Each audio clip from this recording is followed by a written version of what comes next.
So, how do you get a Ford Raptor from Detroit to Iceland?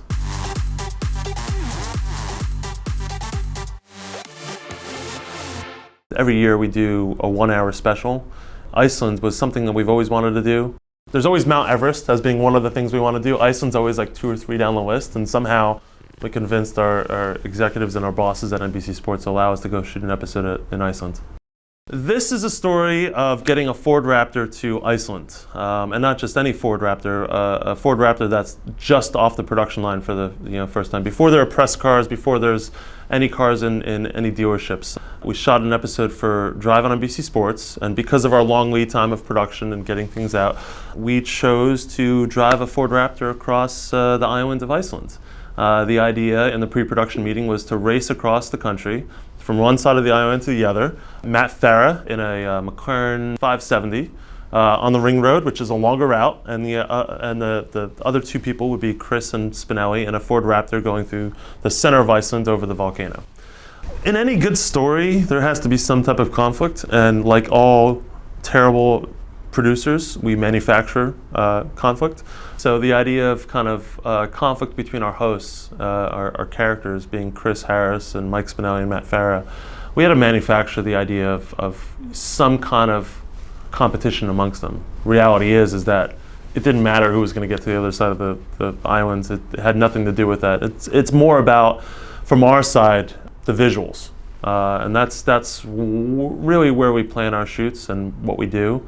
Like we just did a shoot this year coming out in a few weeks. We did a pilgrimage across Europe from all the different manufacturers to Le Mans. Now from Stuttgart for Porsche, from Stuttgart to Le Mans, there's a very nice road that gets you there very fast. But in our sense of the term of adventure, we diverted our host to Switzerland, to Italy and back just because of the visuals. So same thing with Iceland, it's all about the visuals. Problem is that there are no press fleets in Iceland of any kind, so you have to get 2 cars to this remote place. There's only 1 ferry a week. It travels from Denmark, and if you miss that ferry, you're kind of screwed. And with our production cycle, we had to basically get the whole episode done in 6 days. So, from point of arrival to the point of getting it back on the boat, we had 6 days. So, how do you get a Ford Raptor from Detroit to Iceland? Well, initially you'd think you'd put them on a boat and ship them. That was what we wanted to do. But when you miss the first boat and then you miss the second boat because Ford didn't have the proper customs documents and you don't have a front license plate, things tend to go wrong. So the phone call to NBC to ask for money to put a Ford Raptor on a 747 was extremely difficult, but we got it done. But it involved taking a car from the port of Newark and rushing it to JFK Airport. I think it was like 3-hour notice to get on a flight. It flew to Luxembourg, and then Luxembourg to Frankfurt.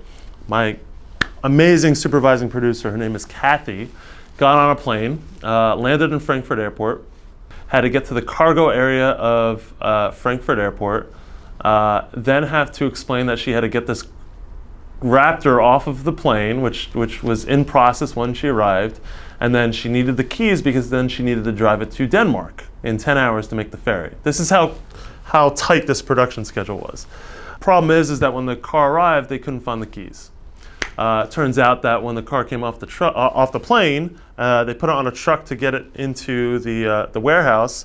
The guy that had driven it into the warehouse put the keys in his pocket and then took it to his house, and he went to go pass out. So my supervising producer Kathy had to go find who this person was, find their house in a country she's never been in, Germany, doesn't speak German either. Spoke to, I think it was the guy's wife or something at the front door. She was able to figure out who it was, get the keys to the car, get in the car, drive the Ford Raptor on the Autobahn 10 hours to make the ferry in Iceland, and then spend 2 days on a boat to getting to Iceland from there. Completely hating herself, and forgot to mention she doesn't like boats. So the episode actually started from Reykjavik Airport, which is the smaller airport of Reykjavik. There's Keflavik, which is right next door, which is like an old U.S. military base that's very big and has been written about for Tom Clancy novels, so on and so forth. But Reykjavik Airport is known for private jets. So if you're rich, but not so rich that you can't get across the Atlantic in your private jet, you land in Reykjavik Airport. So we thought that was like an interesting scene to set it, or kind of on the hill overlooking the airport, looking at all these rich but not rich enough to have a plane to get across the Atlantic people, refilling their planes. The shoot was actually one of the best productions we've ever had. When you leave a production at the end, the last day, you look back at it and you think, okay, could we have done anything different? Could we have done anything better? And the answer is always yes. If it's no, then you're crazy if you think that a production is always smooth and seamless.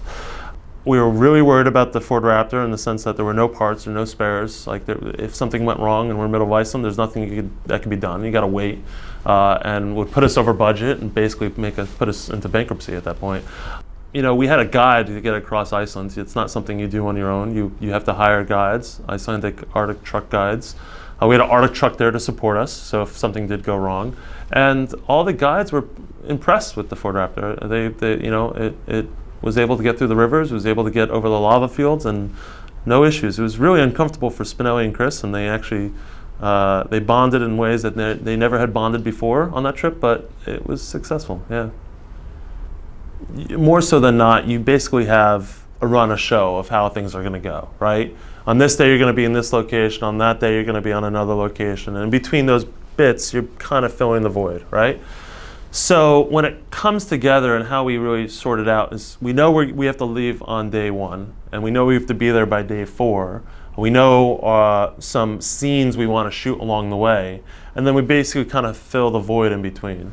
So any type of adventure, it's very much in that range. Like if you really wanted to, and get across Iceland as fast as possible, of course you take the ring road because it's a road as opposed to a fucking volcano. So yeah, it's a little bit manufactured, but at the same time, the whole purpose of Drive and what we were trying to accomplish is to show our audience places they've always wanted to go, and not just show them, but kind of justify whether or not it's worth their time to go do and see. Would I recommend taking trucks across Iceland after that episode? Absolutely. Would I recommend driving on the ring road? Absolutely. Would I recommend driving from Detroit to Watkins Glen? Never. We found that out in all of our episodes. Funny enough, the Raptor one, in that sense. But in reality, in the episode, we couldn't sell the idea that Farrah was too tired to wake up in the morning. He actually, in the episode won. But in reality, the Raptor got to the other side of the island faster than the McLaren because Farrah and the shooter that he was with were preoccupied the night before.